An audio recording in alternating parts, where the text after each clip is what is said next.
సతీష్, సిరి, నేను కొన్ని క్రియాపదాలు చెప్తాను. వాటితో భూత, వర్తమాన, భవిష్యత్ కాల వాక్యాలు చెప్పాలి. చెప్తారా? ఫస్ట్ రవి, రాయడం. రవి ఎక్కాలు రాశాడు. రవి ఎక్కాలు రాస్తున్నాడు. రవి ఎక్కాలు రాస్తాడు. వినడం. లలిత పాటలు వినింది. లలిత పాటలు వింటుంది. లలిత పాటలు సాయంత్రం వినింది. చూడడం.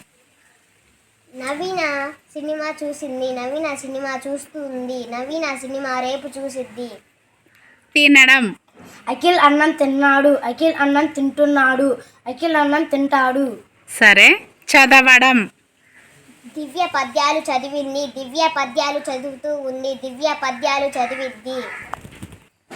సరే. వెళ్ళడం. అభి ఊరికి వెళ్ళాడు. అభి ఊరికి వెళ్తున్నాడు. అభి ఊరికి వెళతాడు. సరే. ఇంకొకటి వండడం. అమ్మ అన్నం వండింది. అమ్మ అన్నం వండుతుంది. అమ్మ అన్నం సాయంత్రం వండిద్ది. Very good. మీకు బాగా అర్థమైందా? అర్థమైందా? సరే సతీష్, మీకు బాగా అర్థమైతే ఇంకొకటి తాగుతుంది. పాప పాలు తాగింది. పాప పాలు తాగుతోంది. పాప పాలు తాగబోయింది. Very good.